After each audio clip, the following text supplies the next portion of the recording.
सियावर रामचंद्र की जय. अयोध्या नगरी प्रचंड सजली आहे, कारण अयोध्या नगरीच्या मनातला राजा आता राज्यावर आरूढ होणार आहे, राज्याभिषेक होणार आहे. अयोध्येमध्ये रामराज्य येणार आहे. आणि असं रामराज्य येणार असल्यावर अयोध्येमध्ये आनंद पसरेल नाही तर काय होईल.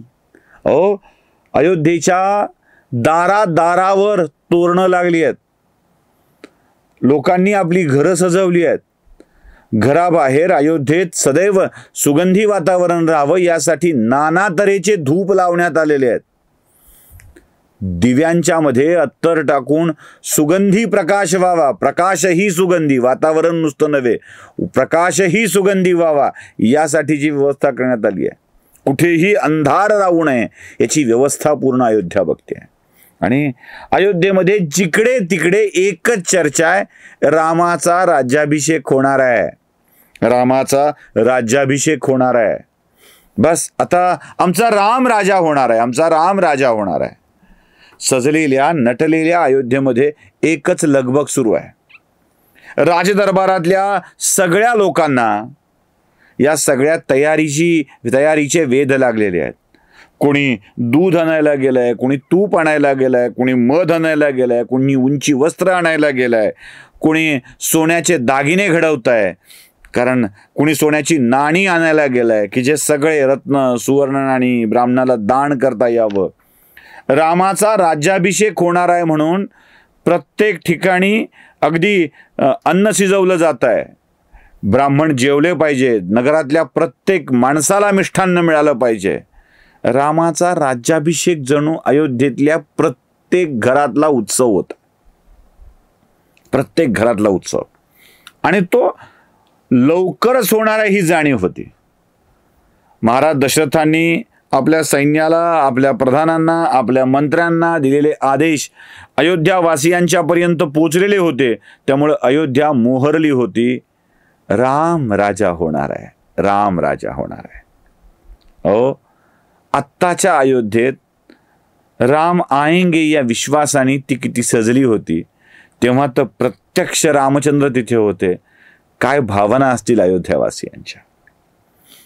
पण अचानक आपल्या माता कौशल्याला सांगायला गेलेल्या रामाला दशरथांनी आपल्या कक्षामध्ये बोलावून घेतलंय आणि सांगितलंय, रामा, माझा निर्णय बदललाय. आणि बदललेला निर्णय काय आहे तर आता विलंब नाही, उद्याच मला राज्याभिषेक करायचा आहे. लोकांनी विचारलंय,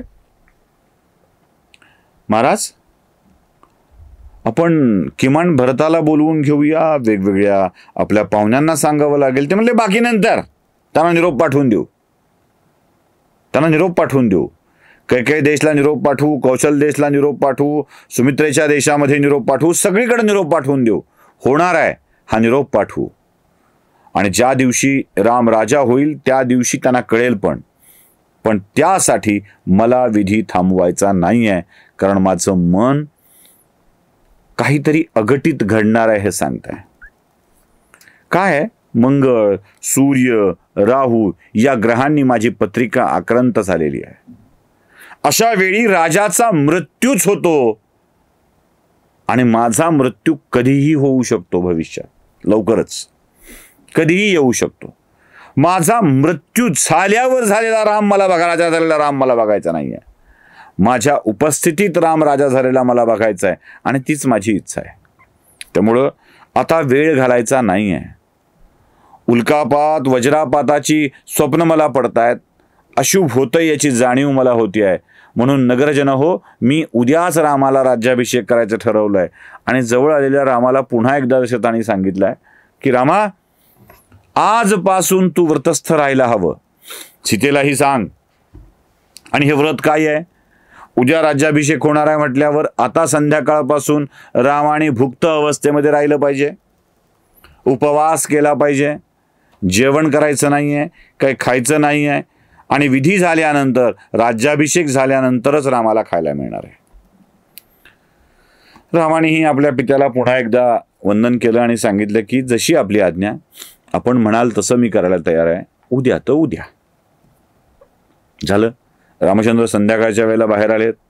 राज्याभिषेक उद्याच होणार आहे ही माहिती महाराज दशरथांनी अयोध्येला दिली आहे.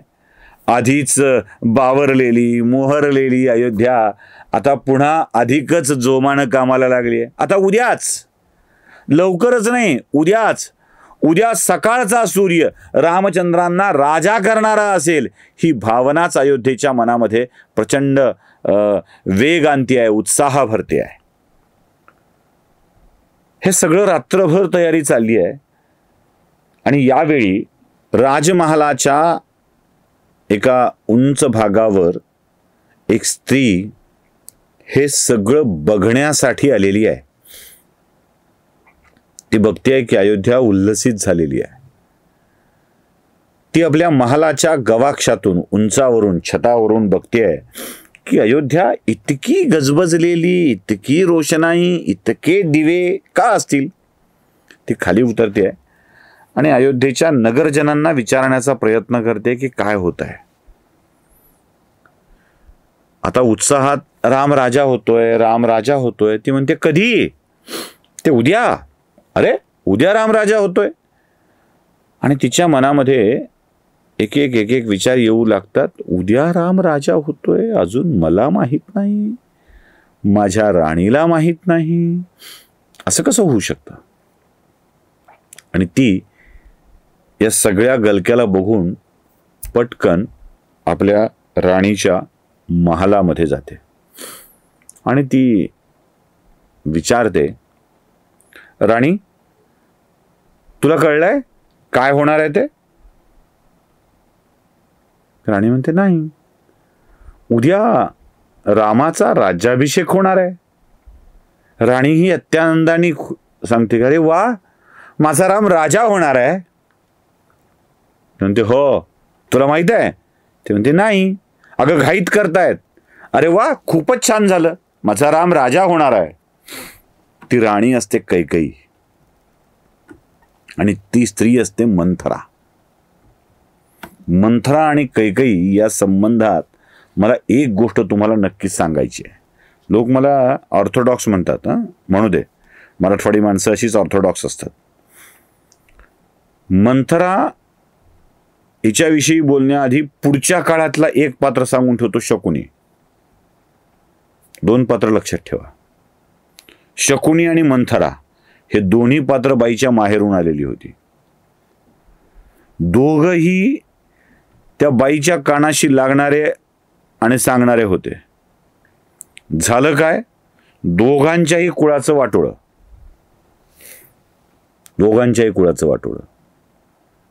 लक्षात ठेवा, आपल्या माहेरच्या माणसांचा हस्तक्षेप वाढला की आपल्या घरात घोळ होतो.